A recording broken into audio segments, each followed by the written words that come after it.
Okay, Bi'ur Mishnah Hey. First time we're going to learn about purity and impurity now. So we're going to get introduced to the subject.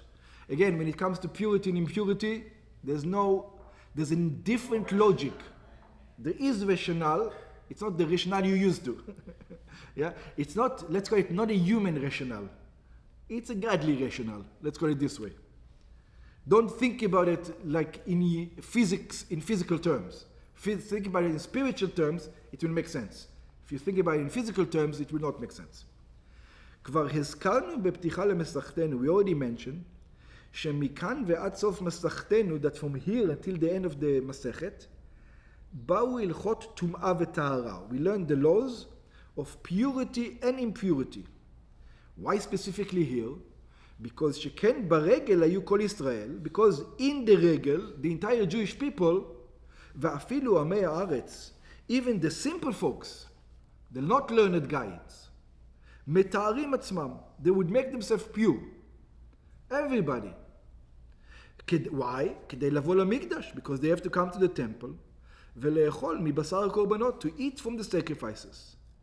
ואגב ענייני טומאה וטהרה שייכים לרגל, and because we already discussed about purity and impurity that has to do with the holiday, נשנו כמה דינים כללים של טומאה וטהרה. So over here he starts, nothing to do with the holiday, just rules about purity and impurity that you're going to understand what's going on over here. What are we dealing with? So this is the beginning of an introduction of purity and impurity. נוטלים לידיים. We wash our hands. First of all, we wash our hands. When? רוחצים את הידיים מן הכלי. You do not wash your hands from the faucet, or from the river, or from something like this. It has to be poured from a vessel. In other words, this is the first mistake people make. It has nothing to do with cleanliness. Don't care if your hands are clean. You just went through a surgery, you put alcohol and you washed it in water. Your hands are impure. Until somebody takes a cup full of water and pours the water over you. Yeah? Until then. But the hands have to be clean to do it? Or it doesn't matter? There's another problem of chatzitza. We didn't learn yet. Yeah. If there's chatzitza, not chatzitza. Yeah. But a person who just washed his hands. Yeah? Like a mechanic, Yeah. So there's rules for that. Yeah. If it can remove itself, not remove itself. If it's only paint, if it's more than paint, if it's grease, all kind of rules. We learn about it some other time. Yeah. So רוחצים את הידיים מן הכלי, from a כלי, from a vessel, שיש בו רביעית מים. That has רביעית מים. And that you have to do לחולין, even if you don't eat a pure food. Even if you eat unpure food. For example, chulin. For example, bread that we do today. This is what we do. Every time. Yeah, every time you wash bread, you eat bread today, you're tameh, the bread is tameh, the bread is impure, everything is impure, but you have to wash your hands. Let's see why. Lechulin, leachilat pat shel chulin, for eating part of chulin. By the way, I don't know if he's going to say it over here. Just for information, it's an interesting fact. Some say the only reason we do it is for that the Kohanim are going to remember to wash hands when they get Truma. There's no reason to do it. Because we're impure, the bread is impure. What's the difference? Why are you washing your hands for? You don't need to be purity. You don't have to have purity today. There's no such thing as purity. Yeah? So why do we do it today? Only, the reason, some say, the only reason we do it today, we don't need to do it. The only reason we do it is that the Kohanim are going to remember that there's going to be, that they will need to do it for themselves. In other words, because if only a section of the Jewish people will do it, the Kohanim, after a while they will stop doing it because of, they see everybody else not doing it. So just to remind, so that everybody's going to be the same. So that in other words, this is how much we believe in the temple is going to be rebuilt. We're telling you now. Okay. So we have to wash our hands for chulin. ולמעשר, לאכילת פת של מעשר שני. Also you have to wash your hands. This is already, now we're becoming holy. So regular times in the temple, in the regular times of the temples, they needed to wash their hands Even for bread, even if the bread was impure and they were impure, you still need to wash your hands. Yeah? Again, why? Like I explained, because of the Kohanim. What about Meiser Sheni? Meiser Sheni is the food you take for Yerushalayim. You remember? Meiser Sheni.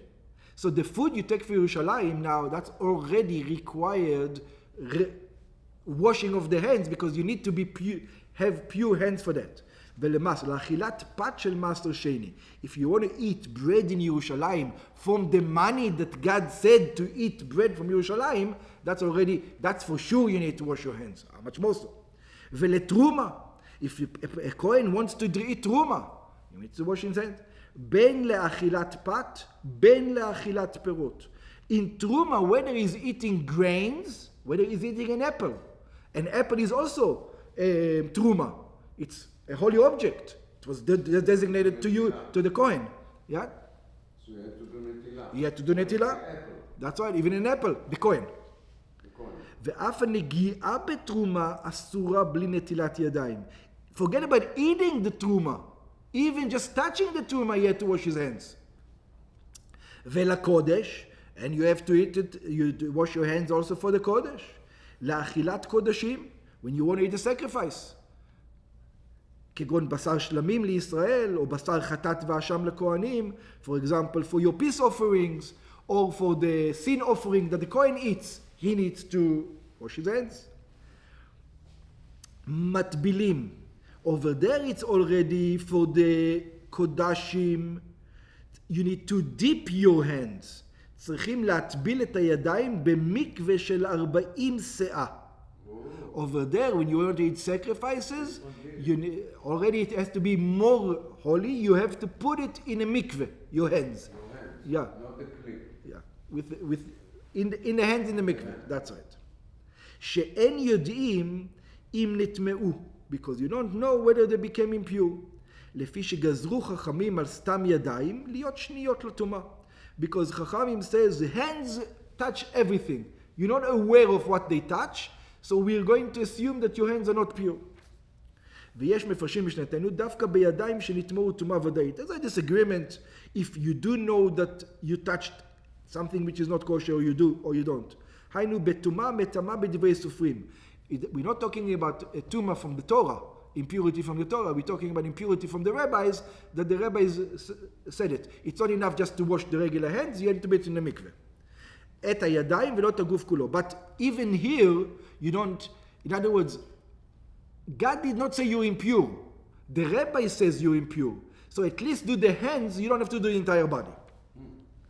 ובכגון זה צריכות הן טבילות לקודש. But if you for sure are impure, then you need to go to the mikveh, obviously, not just your hands.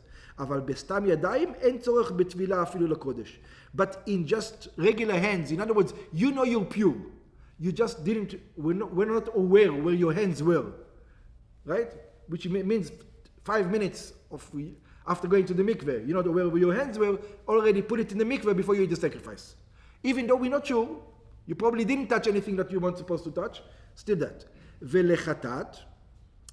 And now it comes, what about the sin? What's the sin? We're talking about para aduma, the red heifer, when you sprinkle the thing.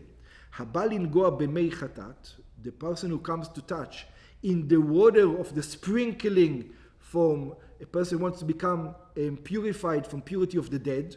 Hainu b'mayim ha'mekudashim be'afar para aduma. This is the water that become mixed with the red heifer ashes.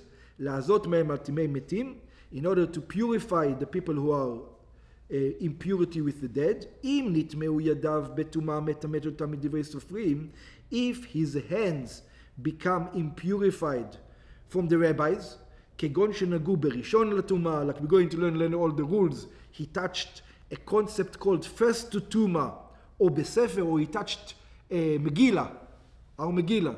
His hands are considered to be rishon latuma.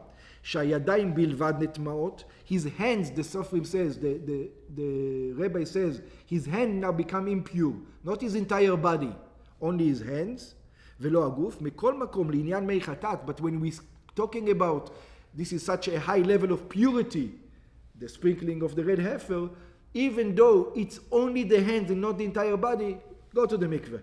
We tell him, if you want to touch those kind of water. Nitma gufo. We're going to say your entire body is impured, not from the, even though it's only from the rabbis. Kol gufo nitma vekulo tzarich tefillah. His entire body needs to become immersed in a mikveh, not only his hands. ברם, כל אותם המעלות של התרומה די בנטילת הידיים, ולקודש צריכות טבילה, ולחטאת כל הגוף צריך טבילה, מדברי סופרים הם.